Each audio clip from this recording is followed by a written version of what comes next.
예, 안녕하십니까. 장두식 작가입니다. 지금 이 시간에는 책 한 권을 좀 소개해 드리겠습니다. 책 내용이 진짜 용된 그 대한민국이라는 책자입니다. 이 책자의 저자는 1932년생 차피득 중소기업 회장님이 쓴 책입니다.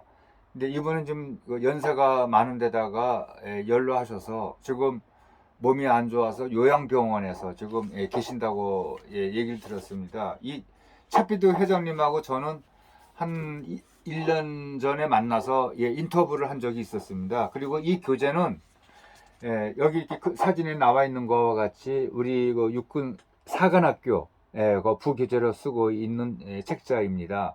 이 책을 제가 읽어봤는데 너무나 좋은 내용이 많아가지고 이 책의 내용에 그 부분적으로 좀 소개를 해드리려고 지금 영상을 찍고 있습니다. 시리즈 한 6개로 나눠갖고 저기 읽어보겠습니다. 오늘 첫 번째 시간으로 진짜 용된 나라 여기서부터 제가 말씀을 또 드리겠습니다. 2차 세계대전이 끝나자 새로 탄생하거나 식민지로 있다가 독립한 나라가 무려 85개국이나 된다. 70년이 지난 오늘날 85개국 가운데 산업화와 민주화에 모두 성공한 나라는 유일하게 한국뿐이다. 더 이상 우리는 후진국도 개발도상국도 아니다. 이미 나도 모르는 사이에 꿈에도 그리던 선진국 대열에 성큼 들어섰다. 얼마 전까지만 해도 우리나라는 미국이나 유엔 기구로부터 매년 원조를 받아 살아오던 아주 못 사는 최빈국이었지만 이제는 오히려 우리보다 더 아주 못 사는 거꾸로 원조를 해주는 국가로 새로 태어났습니다. 뿐만 아니라 과거 우리나라는 미국이나 일본 등 선진국으로부터 자기들의 특허를 훔쳐갔다고 해서 늘 고소를 당하거나 벌금을 물어오던 처지였다. 그런데 지금은 오히려 거꾸로 우리의 특허를 그들이 훔쳐갔다고 선진국을 향해 당당하게 국제재판소에 고소하는 입장이 되어버렸다. 그런데 이 책은 2014년에 나온 책입니다. 그래서 그 연도에서의 그 통계는 이 책에 있는 내용 그대로 제가 읽어 보겠습니다. 그리고 이 책은 수백만 부를 그 인쇄를 해서 필요하신 분들한테 무료로 이렇게 그 나눠준 적이 있었습니다. 자, 다시 읽어드리겠습니다. 근데 전 세계 어느 누구도 당해내지 못하는 미국의 초인류 회사 애플하고 1대1로 치고받고 하는 나라는 또 우리나라 말고는 또 어디 있겠습니까? 경제 대국인 일본이 한때 한국의 삼성, LG, 현대, 포스코가 우리 뒤를 바짝 쫓아온다고 경계하더니 지금은 더 이상 밀리면 안 되로 구호가 바뀌었다가 이젠 아주 따라오지는 못할 만큼 처지고 말았다. 소니를 포함한 일본의 세계적인 전자회사 10개사가 낸 흑자를 합친 것보다 삼성전자 한 회사가 낸 흑자가 더 많다고 한다. 말이 안 되는 것 같지만 또 사실이다. 1950년대에 일본 마츠시다 전자회사 사장이 미국에 가 어느 대학생의 트랜지스터 논문을 헐값에 사들여서 아주 작은 휴대용 트랜지스터를 개발해 큰 재미를 보더니 이것이 시발점이 되어 온갖 전자제품을 개발해서 세계 시장에 내다 팔아 수십 년 동안 호황을 누리면서 세상에 있는 돈을 다 긁어 모았다. 우리나라도 1980년대 삼성이 큰 모험을 무릅쓰고 IT 산업에 뛰어든 것이 오늘날 한국이 세계 IT 강국으로 우뚝 솟은 시발점이 되었다. 그 당시 주위에서는 삼성 보고 오르지 못할 나무는 쳐다보지도 말라고 쏘아붙이던 비판과 비아냥을 통쾌하게 아주 잘 극복한 기억이라고 또 할 수 있다. 미국 라스베이거스라든지 스페인 바르셀로나와 독일의 하노버 등지에서 열린 전 세계 전자제품 전시장에서 우리나라의 삼성과 LG가 서로 판을 치고 있다. 그 많은 선진국들을 다 제치고 또 세계 유명 백화점 전자제품 코너에는 그 한국 제품이 맨 앞줄에 진열이 되어 있을 뿐 아니라 그것도 명품으로 제일 비싼 값에 팔리고 있다. 또 그리고 이런 말은 벌써 오래된 이야기가 되어버렸다. 삼성, LG전자는 전 세계 TV 판매에서 1, 2위를 10년 연속 차지했으며 세계 TV 세대 중 한 대는 한국 것이고 미국에서는 두 대 중 한 대가 한국 것이다. 오늘날 중국의 놀라운 경제 발전도 우리 그 한국의 단축 경제 모델을 그대로 본따서 얻은 첫 번째 성공한 나라다.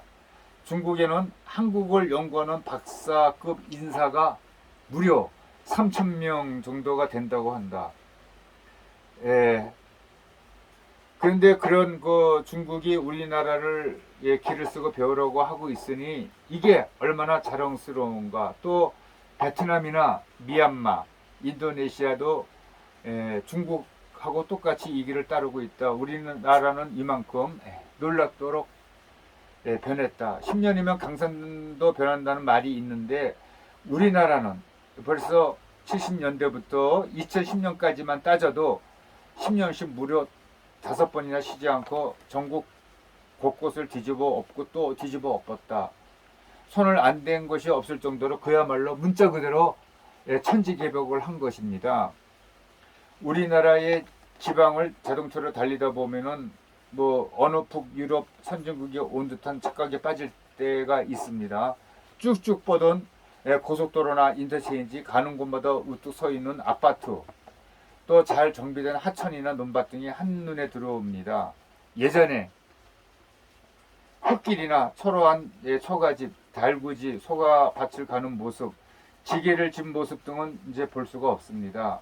그래서 저기 애국에 이민 갔다가 오랜만에 고국에 돌아온 그 친지들에게 이런 것들을 마치 이렇게 변한 것처럼 신나게 보여주며 자랑도 할 수 있지만 우리나라가 만약의 경우에 하나도 변하지 않고 그랬다면 얼굴도 듣지 못하는 처량한 모습일 것이라는 것을 우리가 상상해 볼 수가 있습니다.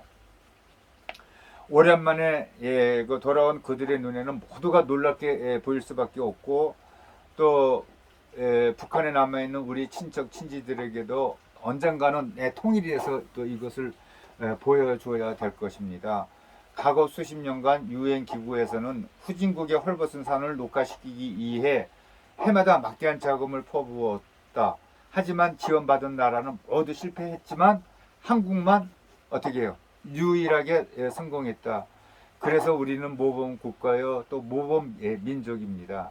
우리나라는 서울에만 많은 지하철 노선이 있는데 미국의 뉴욕이나 영국 런던, 캐나다 뭐 토론토 등 선진국과 또 비교해 보면 시설이나 청결 상태나 이 질서 등에서 단연 비교가 안 될 정도로 잘 되어 있고 애국 사람들이 이걸 보고 혀를 내두른다고 합니다. 또 하나 또 자랑거리가 또 있습니다만 우리나라의 공중 화장실은 세계 어디에 내놔도 아주 최고입니다. 1997년도 우리나라는 또 달러 부족으로 국가가 부도가 날 뻔한 적이 있었는데 할 수 없이 그때는 IMF 신세를 지게 되었지만 우리는 너도 나도 금반지는 먹거리를 아낌없이 가지고 나와서 해외에 있는 교포들까지도 금모으기 운동에 동참을 했었죠. 그 결과 우리는 불과 10여 년 만에 IMF의 늪에서 거뜬히 빠져나올 수도 있었습니다.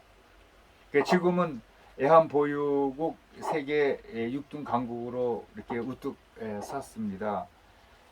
마지막으로 2007년 충남 앞바다에서 기름 유출 사고가 일어났었습니다. 그때 양식장과 해수욕장이 큰 피해를 입었는데 이것은 국가의 재난이 아닐 수가 없었다. 이때도 여기에 우리 전국에서 자원봉사자들이 너도 나도 팔을 걷어 올리고 소해안으로 달려온 국민이 무려 100만 명이 넘었습니다. 누가 동원시켜서 온 것이 아니고 여기에 또 거침없이 송금도 많이 거쳤어. 이렇게 해서 이 엄청난 어려운 재난을 단시일 내에 수습할 수가 있었고, 이것이 바로 보이지 않는 한국의 저력이 아닌가 저는 또 이렇게 생각합니다. 우리 대한민국 국민들은 훌륭한 민족입니다. 이 저력을 다시 한번 또 우리가 힘을 내서 더 경제 발전에 박차를 했으면 하는 개인적인 생각을 또 말씀을 드리겠습니다. 감사합니다.